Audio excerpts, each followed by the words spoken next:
उसी शाम रघुनाथ अपने खेतों को देखकर लौट रहा था। सूरज ढल चुका था और अंधेरा गहराने लगा था। रास्ता सुनसान था। तभी दो लठैतों ने रघुनाथ की बेटी रघुनाथ को दोपहर का खाना देने जा रही थी।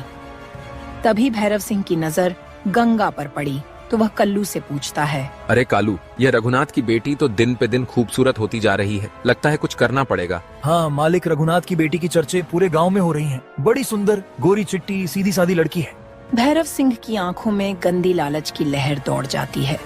वह मन ही मन सोचने लगता है, रघुनाथ की बेटी को मैं किसी भी कीमत पर पाना चाहता हूँ।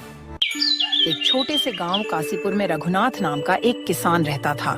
कासीपुर गांव दूर दूर तक फैले खेतों और बागों के लिए प्रसिद्ध था।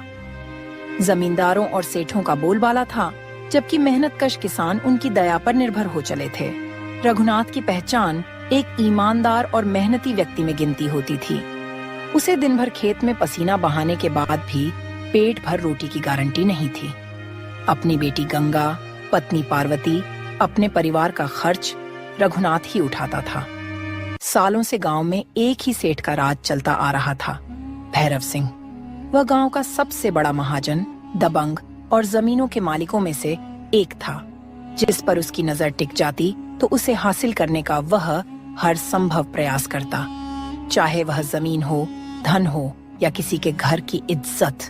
लोगों के मन में उसका डर बैठा हुआ था, इसलिए वह खुलकर अत्याचार करता और अपनी मनमानी चलाता था। गांव के बुजुर्गों का कहना था कि कभी कासीपुर खुशहाल था, लेकिन भैरव सिंह के अत्याचारों के कारण लोग पलायन करने लगे। बहुतों ने अपनी जमीनें बेच दी और जो बचे वे साहूकारी कर्ज तले दबे हुए थे। रघुनाथ भी उन्हीं लोगों में शामिल था जिस पर भैरव सिंह का कर्ज चढ़ा हुआ था। पिताजी, आज आपको खेत पर कुछ देर से जाना चाहिए। आप रात भर ठीक से सो नहीं पाए हैं। रात भर आपको बुखार था, जरा आराम कर लीजिए। बिटिया, अगर मैं देर से खेत में गया तो खेत का काम रुक जाएगा। फसलें पहले ही कमजोर हैं। अब मैं और देर तक बर्दाश्त नहीं कर सकता। मुझे खेत में जाकर खूब मेहनत करना होगा, तब जाकर फसल उगेगी। गंगा को पिता की मेहनत का अंदाजा था। वह जानती थी कि अगर अब की बारिश समय पर न आई तो इस बार भी फसल चौपट हो जाएगी और कर्ज का बोझ और बढ़ेगा। लेकिन वह फिर भी पिता को समझाने का प्रयास करती। पिताजी, कुछ देर आराम कर लेने से खेत का नुकसान ज्यादा थोड़ी होगा जितना आपकी सेहत बिगड़ने से हो सकता है। माँ भी यही कह रही थी। इतने में अंदर से पार्वती आती है और अपनी हल्की फुल्की डांट के साथ रघुनाथ को समझाती है, ये लड़की ठीक ही कहती है। आप दिन रात एक करके खेत में काम करते रहते हो, अपने शरीर का जरा भी ख्याल नहीं रखते हो। अरे भाग्यवान, एक किसान आराम करने लगेगा तो खेत का काम कौन करेगा? तुम चिंता मत करो, मुझे कुछ नहीं होगा। वह हल उठाता है और खेत की ओर निकल जाता है।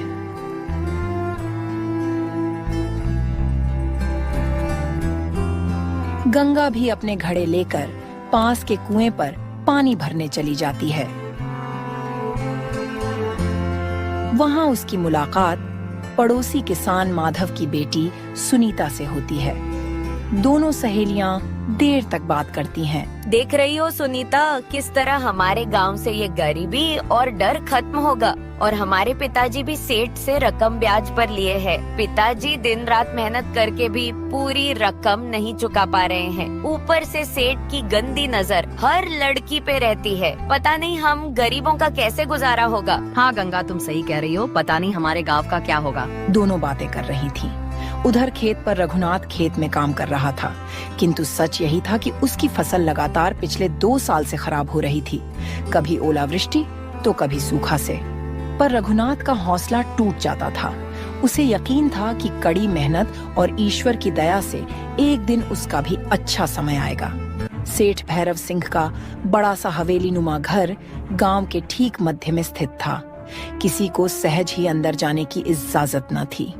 बाहर चारों ओर उसके लठैत तैनात रहते थे। गांव का जो भी आदमी वहां उधार या किसी फरियाद के लिए जाता तो वह बिना डर के अंदर पैर नहीं रख पाता था। उसकी दबंगई से मानो सबकी हालत खराब रहती थी। जमीनों पर जबरन कब्जा करने, ऊंची सूद पर कर्ज देने और खूबसूरत औरतों को परेशान करने के उसके कुख्यात किस्से आम थे। लेकिन गांव वाले मजबूरी के चलते सब सहते थे। कल्लू, वो रघुनाथ वाला खेत कैसा चल रहा है? सुना है कि इस बार भी फसल डगमगा रही है। जी सेठ जी, बारिश नहीं होने के कारण फसल सूखती जा रही है। रघुनाथ हमसे बीज के लिए कर्ज लिया था, पर वह अभी तक नहीं चुका पाया। बहुत जल्द वह कर्ज लेने आपके पास दौड़ा आएगा। चलो अच्छा है, जितना दबाव बढ़ेगा उतनी जल्दी वह अपनी जमीन मेरे नाम करने को मजबूर हो जाएगा। फिर अगले दिन भैरव सिंह कल्लू के साथ खेतों में जाता है जायजा लेने। तभी रघुनाथ की बेटी रघुनाथ को दोपहर का खाना देने जा रही थी। तभी भैरव सिंह की नजर गंगा पर पड़ी तो वह कल्लू से पूछता है, अरे कालू, यह रघुनाथ की बेटी तो दिन पे दिन खूबसूरत होती जा रही है। लगता है कुछ करना पड़ेगा। हाँ, मालिक, रघुनाथ की बेटी की चर्चे पूरे गांव में हो रही हैं। बड़ी सुंदर, गोरी चिट्टी, सीधी सादी लड़की है। भैरव सिंह की आंखों में गंदी लालच की लहर दौड़ जाती है। वह मन ही मन सोचने लगता है, रघुनाथ की बेटी को मैं किसी भी कीमत पर पाना चाहता हूँ। यह गरीबी में पड़ी लड़की अपने सौंदर्य से मेरे घर को रोशन कर देगी और रघुनाथ विरोध करने की हिम्मत भी नहीं करेगा। कर्ज का दाव चलाकर उसे झुका दूंगा। सेठ भैरव सिंह की ये गंदी सोच उसके भीतर दबी आग की तरह धधक रही थी। गांव वाले इस सच से अनजान नहीं थे कि सेठ कभी भी किसी गरीब की बेटी पर नजर डाल सकता है। लोग मन ही मन डरते थे, पर उनमें खुलकर विरोध करने की हिम्मत किसी में न थी।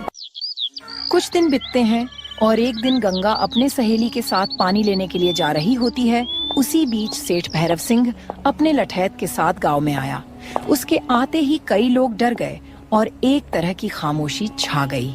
भैरव सिंह अपनी गंदी नजर से देखते हुए गंगा से बोलता है, अरे गंगा, तुम कहाँ जा रही हो? तुम्हें पानी की इतनी दिक्कत है कि तुम पानी लेने कुएं के पास जा रही हो। इतनी परेशानी मुझे देखा नहीं जा रहा है। सेठ जी, इस गांव में पानी की बहुत दिक्कत है, इसीलिए पानी लाना जरूरी है। लेकिन मेरी घर की बहू बेटियां तो कुआं से पानी नहीं लेने जाती हैं। मेरे घर मिनरल वाटर की मशीन लगी है। गंगा, तुम बहुत भोली हो। मुझे तो तुम्हें ही अपने घर की बहू बनाना है। मैं तो तुम्हें ही अपनी पत्नी बनाऊंगा। कितने दिन से तुम मेरी नजर में गड़ी हो। अगर मेरी घर की बहू बनोगी तो राज करोगी राज। इतना कहकर वह अपनी लाल आंखों से उसे घूरता है, मानो कोई शिकार देख रहा हो।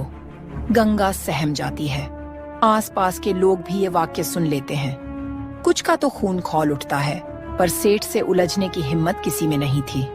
सेठ जी, ये कैसी बातें कर रहे हैं? आप हमारे पिता के उम्र के हो और आपको ऐसी बात करने में शर्म आनी चाहिए। मेरे पिता इसका जवाब तुम्हें देंगे। अच्छा, तो तुम्हारी इतनी हिम्मत की तुम मुझसे जुबान लड़ा रही हो, तो ठीक है। तुम अपने पिता को बोलना कल तक मेरा कर्ज चुका दें, या फिर सोच लो तुम्हारा बुरा हाल हो सकता है। इतनी बात सुनकर गंगा के माथे पर पसीना छलक आया। वह समझ चुकी थी कि सेठ अब अपने कर्ज की आड़ में कुछ भी करेगा। सेठ वहाँ से गुस्से से लाल होकर वहाँ से चला गया। तभी गांव का एक आदमी बोला, गंगा, तुम्हें कुछ नहीं होगा, हम सब तुम्हारे साथ हैं। जाओ, अब घर जाओ। जब गंगा घर पहुंची तो रघुनाथ पहले से ही वहाँ मौजूद था। उसके चेहरे पर भी चिंता की लकीरें थीं। वह गांव में हुए वाक्य से अनजान था, लेकिन इस बात से परेशान था कि भैरव सिंह ने अपने किसी आदमी को भेजकर कर्ज चुकाने का नोटिस भिजवाया था। जब रात हुई तब गंगा ने सारी बात सुना दिया कि कैसे भैरव सिंह ने उसे खुलेआम अपनी पत्नी बनाने की बात कही और कर्ज वसूलने की धमकी दी। पार्वती यह सुनते ही परेशान हो गई। हे भगवान, अब हम क्या करेंगे? हमारी नाजुक सी लड़की पे उस दुष्ट भैरव सिंह की गंदी नजर पड़ गई। अब हम क्या करेंगे? गंगा के पापा, ये तो बहुत बुरा हो रहा है हमारे साथ। माँ, डरने की बात नहीं है, हम पिताजी के साथ हैं। माँ, जिसके सिर पर पिता का हाथ होता है उसका कोई बाल भी बांका नहीं कर सकता, और पूरा गांव भी हमारे साथ है। पिताजी कुछ ना कुछ रास्ता जरूर निकालेंगे। यह तो बहुत चिंता की बात है बेटी। मैं किसी भी हाल में भैरव सिंह का कर्ज चुका दूंगा, नहीं तो वह बार बार परेशान करेगा और हमेशा वह अपनी बुरी नजर से तुम्हें देखेगा। पता नहीं हम गरीबों का क्या होगा, और वह कुछ भी कर सकता है। देखो, इस बार किसी भी हाल में खेत से कुछ न कुछ फसल निकालनी होगी, तभी हम किसी तरह भैरव सिंह का कर्ज उतार पाएंगे। मैं कल ही से दुगुना मेहनत करूंगा। गंगा, तुम भी थोड़ा बहुत मेरी मदद कर देना। पिताजी, मैं हर काम के लिए तैयार हूँ, बस आप चिंता मत कीजिए। हमें कोई नहीं तोड़ सकता। हम खूब मेहनत करेंगे और भैरव सिंह का कर्ज चुका देंगे। वैसे भी जिसके सर पर पिता का हाथ हो तो उसका कोई बाल बांका नहीं कर सकता है। उसकी आंखों में आंसू थे, पर हौसला भी था। उस रात परिवार के किसी सदस्य को ढंग की नींद नहीं आई। किसी के मन में डर तो किसी के मन में गुस्सा, तो किसी के मन में हताशा थी, पर सबके बीच एक कड़ी थी, साथ रहने की। एक दूसरे का हाथ न छोड़ने की। अगले दिन की सुबह होता है तो रघुनाथ ने गांव के सरपंच अयोध्या प्रसाद के घर गया। वहां कुछ और गांव वाले पहले से ही खड़े थे। सबको पता था कि सेठ भैरव सिंह का अत्याचार बढ़ता जा रहा है।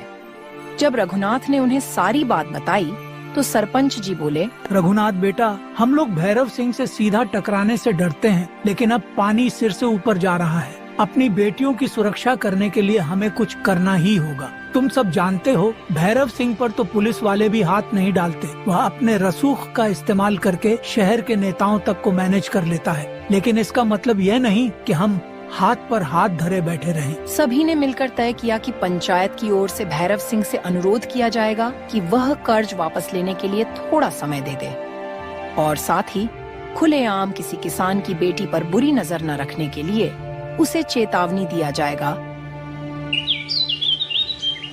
अगले दिन पंचायत बुलाने का संदेश पूरे गांव में फैल गया। शाम को मंदिर के सामने चौपाल लगी थी। गांव के ज्यादातर लोग इकट्ठा हुए थे, लेकिन भैरव सिंह या उसके लठैतों में से कोई भी नहीं आया। तभी भैरव सिंह का चपरासी वहां आया और बोला, सेठ जी ने संदेश भेजा है कि पंचायत आज नहीं कल होगी। अगर किसी को कुछ कहना है तो कल उनकी हवेली पर आए, वरना अपनी अपनी राह देखें। यह सुनकर लोगों में आक्रोश तो था, पर एक मजबूरी भी थी कि भैरव सिंह की मर्जी के बगैर पंचायत आगे नहीं बढ़ सकती थी। रघुनाथ मायूस होकर घर लौटा आया। गंगा को जब पता चला कि भैरव सिंह ने फिर से अपनी मनमानी चलाई तो उसका मन और उदास हो गया। पर उसे थोड़ी राहत थी कि कम से कम गांव के लोग अब खुलकर विरोध करने की बात सोचने लगे हैं। अगले दिन तय समय पर सरपंच रघुनाथ, माधव और कुछ अन्य किसान भैरव सिंह के हवेली पहुंच गए। तो सरपंच, सुना है कि तुम लोग मुझसे कुछ कहना चाहते हो। बोलो, क्या कहना चाहते हो? सेठ जी, कई किसानों पर आपका कर्ज है, वे उसे चुकाने में असमर्थ हैं। पिछले 2 साल से सूखा है, फसलें भी बर्बाद हो रही हैं। आपसे हाथ जोड़कर निवेदन है कि उन्हें कुछ मोहलत दें। और हमने सुना है कि आप रघुनाथ की बेटी पर बुरी नजर रखे हुए हैं। ये ठीक बात नहीं है सेठ जी। गांव की बेटियों की इज्जत सबकी जिम्मेदारी होती है। हम चाहते हैं आप ऐसी कोई हरकत न करें जिससे गांव में अशांति फैले। देखिए सरपंच, कर्ज तो हर हाल में वसूला जाएगा, क्योंकि मैं कोई दान पुण्य करने नहीं बैठा हूँ। रही बात रघुनाथ की बेटी की, तो उसमें भी मैं कोई गलत इरादा नहीं रखता। मैं तो बस उसे अपने घर की रौनक बनाना चाहता हूँ। सेठ जी, मेरी बेटी की शादी मैं अपने हिसाब से करूंगा। आपकी उम्र भी तो 40 साल हो चली है और मेरी बेटी 18 साल की। आपको शर्म नहीं आती? यह कैसे शोभा देगा? फिर वो कौन अभागा होगा कि अपनी बेटी की शादी आपके जैसा दुष्ट आदमी से करे? आप क्यों जबरदस्ती कर रहे हैं? हम गरीबों को चैन से जीने क्यों नहीं देते हो? चुप रहो रघुनाथ, बहुत जबान चलने लगी है तुम्हारी। याद रखो कि तुम मुझ पर कर्जदार हो। अगर मुझे जरा भी लगता है कि तुमने मेरी बात नहीं मानी तो तुम्हारी जमीन नीलाम कर दूंगा। याद है ना, तुमने अपने खेतों के कागजात गिरवी रखे हो मेरे पास। अगर मेरी बात नहीं मानोगे तो फिर तुम सड़क पर आ जाओगे। सेठ जी, यह अन्याय होगा। कम से कम बेटी की बात पर जबरदस्ती मत कीजिए। देखो बसंत, तुम अपने काम से काम रखो। जो मेरे फैसले को चुनौती देगा उसका अंजाम भी बुरा होगा। भैरव सिंह की बात सुनकर सन्नाटा छा गया। लठैत ने ऐसे घूरना शुरू किया कि मानो कि अभी हमला कर देगा। सरपंच ने सोचा कि इससे पहले स्थिति बेकाबू हो, पंचायत को यहाँ से लौटना ही बेहतर है। रघुनाथ को अपने साथ लेकर सब बाहर निकल आए। बाहर आने के बाद सारा समूह बेहद मायूस था। उन्हें समझ नहीं आ रहा था कि अब क्या करें। फिर अगले दिन गांव में पंचायत जुटी। उसमें गांव का एक आदमी बोला, हमें एक साथ आगे आकर इसका विरोध करना होगा। क्या हम सबने अपनी बेटियों को इसलिए जन्म दिया है कि कोई सेठ आकर उनको अपनी जिद के लिए उठा ले जाए? यदि आज हम चुप रहे तो कल हमारे घरों में भी यही होगा। उसकी ये बात सुनकर लोगों का साहस बढ़ा। तभी हरिया ने भी समर्थन किया। सही बात है। अगर हम सब एकजुट हो जाएं और शहर के अफसरों के पास जाएं, तो हो सकता है हमें कुछ न्याय मिले। पर पिछली बार जब कुछ लोगों ने शिकायत की थी तो पुलिस ने भैरव सिंह के खिलाफ कोई कार्रवाई नहीं की। उल्टे शिकायत करने वालों को ही प्रताड़ित किया गया था। इस पर रघुनाथ ने अपनी बेटी की चिंता करते हुए कहा, मैं तो अपना सब कुछ दांव पर लगाकर भी अपनी बेटी की रक्षा करूंगा, अगर कोई साथ दे चाहे ना दे। इतना सुनते ही कुछ किसानों ने हामी भरी कि वे रघुनाथ का साथ देंगे। लोगों को लगा कि अब समय आ गया है कि सब अपनी ताकत दिखाए। भले ही सेठ के पास धन और लठैत हैं, मगर गांव वालों के पास संख्या बल और न्याय की भावना थी। घर पर गंगा को यह सब पता चला तो वह भी मजबूत हौसले के साथ तैयार हुई कि सेठ भैरव सिंह के आगे झुकना नहीं है। कुछ दिन बीतते हैं। रघुनाथ पहले की तरह दिन रात खेतों में जुटा रहा। वह सेठ की धमकियों के बावजूद मेहनत नहीं छोड़ता। इस बीच सेठ भैरव सिंह अपने तरीकों से रघुनाथ और गांव वालों को डराने में लगा रहा। कभी उसके लठैत रात में किसी किसान के खेत में आग लगा देते तो कभी किसी के घर चोरी हो जाती। गांव के लोगों के मन में दहशत फैल जाती। वे समझते कि यह सब भैरव सिंह करा रहा है। एक दिन अचानक गांव में एक नौजवान आया। अच्छी कद काठी, चेहरे पर तेज और हाथ में छोटा सा झोला लिए। कुछ लोगों ने पहचाना, यह अमन है, रघुनाथ का बचपन का मित्र, मोहन का बेटा। अमन को शहर में नौकरी लग गई थी। वह सालों से वहीं रह रहा था। प्रणाम काका, क्या हाल है? सब ठीक तो है ना? ये गांव में बहुत कम आदमी नजर आ रहे हैं, क्या बात है? तब गांव के लोग जब उसे सारी बात सुनाया कि गांव में लोगों को सेठ भैरव सिंह के अत्याचार झेलने पड़ रहे हैं तो वह बहुत दुखी हुआ। वह सबसे पहले रघुनाथ के घर गया। रघुनाथ और पार्वती उसे देखकर भावुक हो गए। गंगा ने उसे पहले कभी देखा नहीं था क्योंकि वह बहुत छोटी थी जब अमन गांव छोड़ गया था। अमन ने आते ही कहा, चाचा, मैंने शहर में कुछ साथियों के साथ मिलकर एक संस्था बनाई है जो ग्रामीण क्षेत्रों में अन्याय और शोषण के खिलाफ आवाज उठाती है। आप मुझे सब कुछ विस्तार से बताइए। रघुनाथ को थोड़ी सी आशा की किरण दिखाई। उसने अमन को भैरव सिंह और उसके कृत्यों के बारे में बताया। अमन ने आश्वासन दिया, चाचा आप चिंता मत कीजिए, जब सब लोग मिलकर आवाज उठाएंगे तभी बदलाव आएगा। मैं आपके साथ हूँ।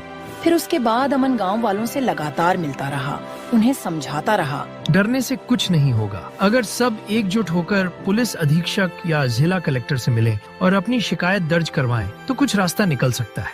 पहले तो लोग हिचकिचाए, फिर धीरे धीरे 3-4 किसान तैयार हो गए। सभी ने मिलकर एक आवेदन तैयार किया जिसमें स्पष्ट लिखा गया कि भैरव सिंह जबरन किसानों की जमीन हड़पना चाहता है, कर्ज की आड़ में अत्याचार करता है और गांव की बेटियों पर बुरी नजर रखता है। कुछ महिलाएं भी इसमें अपने हस्ताक्षर करने को तैयार हुईं, जिनके परिवार भैरव सिंह के डर से गांव छोड़कर जा चुके थे या प्रताड़ित हो रहे थे। रघुनाथ और अमन इस आवेदन को लेकर जिला मुख्यालय गए। वहां उन्हें एसडीएम, उप जिलाधिकारी से मिलने का वक्त लिया। तब एसडीएम थोड़ा गंभीर हुए। उन्होंने रघुनाथ की स्थिति पर तरस भी दिखाया और एक टीम भेजने का वादा किया जो गांव में जांच करेगी। इधर गांव में खबर फैल गई कि रघुनाथ और अमन सीधे अफसर से मिलकर लौटे हैं। इस बात की खबर सेठ भैरव सिंह को भी मिल चुकी थी और वह अंदर ही अंदर उबल रहा था। यह गांव वाले इस तरह नहीं मानेंगे, इन्हें तो सबक सिखाना ही होगा। कल्लू, तुम उस रघुनाथ को सबक सिखा दो और उसकी बेटी को मेरे पास जबरदस्ती लेकर आओ। अब तो उसके साथ जबरदस्ती ही करनी होगी। वह सोचने लगा कि अब उसे कोई ऐसा कदम उठाना होगा जिससे गांव फिर से उसकी मुट्ठी में आ जाए। उसी शाम रघुनाथ अपने खेतों को देखकर लौट रहा था। सूरज ढल चुका था और अंधेरा गहराने लगा था। रास्ता सुनसान था। तभी 2 लठैतों ने उसे घेर लिया। उन्होंने रघुनाथ को जमीन पर गिरा दिया, लात भूसों से मारा और बोले, अब जाएगा अफसर के पास शिकायत करने, अब भुगतो। रघुनाथ चीखता रहा मगर किसी ने उसकी आवाज नहीं सुनी। वह जमीन पर लहूलुहान हो गया। इसके बाद वे लोग उसे वहीं बुरी हालत में छोड़कर भाग गए। कुछ देर बाद गांव का एक आदमी उधर से गुजरा जिसने रघुनाथ को देखा और उसे उठाकर घर लाए। डॉक्टर को बुलाया गया जिसने बताया कि हड्डी में फ्रैक्चर है और शरीर के कई हिस्सों में चोटें हैं। रघुनाथ को आराम और इलाज की सख्त जरूरत है।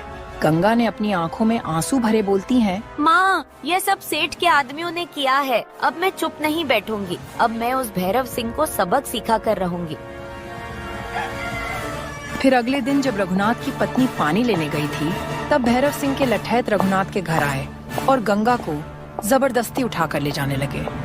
बेचारा रघुनाथ इतना चोटिल हो गया था कि वह उठ भी नहीं पा रहा था कि अपने बेटी को बचाए। वह चिल्लाता रह गया, बचाओ बचाओ, कोई तो मेरी लड़की को बचाओ। जब यह बात अमन को पता चली तो वह तुरंत पुलिस में रिपोर्ट किया। अब पुलिस भी गांव वालों की बात मानने को मजबूर थे क्योंकि उच्च अधिकारी की नजर भैरव सिंह पर थी, पुलिस भी मजबूर थी भैरव सिंह को गिरफ्तार करने को। वह तुरंत फिर भैरव सिंह के घर जांच पड़ताल के लिए गए। पुलिस ने भैरव सिंह के घर पर छापामारी की, जहां पर गंगा को बांधकर भैरव सिंह उसके साथ गलत काम करने वाला था। पुलिस ने उसे गिरफ्तार किया और कई जमीनों के फर्जी कागज, लोगों के हस्ताक्षर से संबंधित फर्जी दस्तावेज मिले। सरकारी अफसरों को घूस देने के सबूत भी मिले। इस सब के चलते भैरव सिंह पर मुकदमा दायर हुआ और उसके लठैत भी गिरफ्तार होकर जेल चले गए। सीख, हिम्मत, सच्चाई और मेहनत से किसी भी कठिनाई को पार किया जा सकता है। दोस्तों, अगर वीडियो अच्छी लगी हो तो चैनल को सब्सक्राइब जरूर करें और बेल आइकन दबाएं ताकि आपको हमारी नई वीडियो की नोटिफिकेशन सबसे पहले मिले।